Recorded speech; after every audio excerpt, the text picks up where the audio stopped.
Tuloy ang mainit na tandem ni Stephen Curry at Jimmy Butler matapos nilang pangunahan ang Golden State Warriors sa panalo laban sa Milwaukee Bucks sa kanilang pangalawang laro bilang magkasama.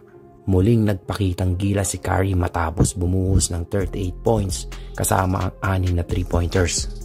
Samantala, nag-ambag si Butler ng 20 points, 9 rebounds at 6 assists habang kumonekta ng 12 sa 15 free throws. Malaking tulong din sa panalo ang solidong kontribusyon ni Draymond Green, Buddy Hield, Moses Moody, Brandon Podziemski, Kevon Looney at Quinton Post. Patunay na may malalim na roster na ngayon ang Warriors.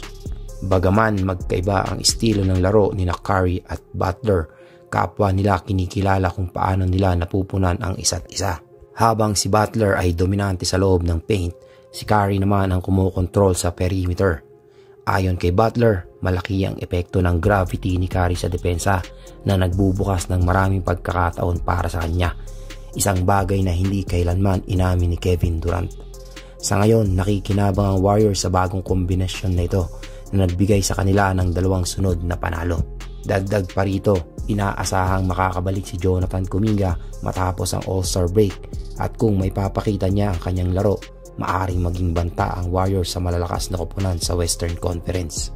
Samantala, sa pagkapanalo laban sa Bucks, umakyat si Curry sa ika-33 pwesto sa all-time assist leader sa NBA. Nalampasan niya si Norm Nixon.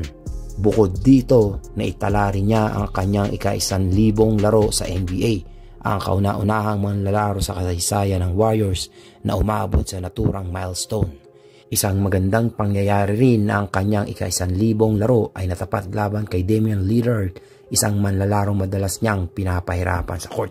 Ang kanyang 38-point performance laban sa Bucks ay minarkahan ang ika-4 niyang sunod na laro na may 30 o higit pang points.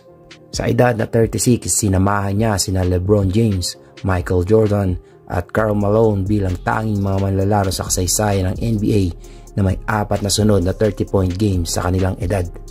Maging bahagi ng usapan kasama sina LeBron at Jordan ay isang indikasyon ng tunay na kasikatan at husay ni Curry.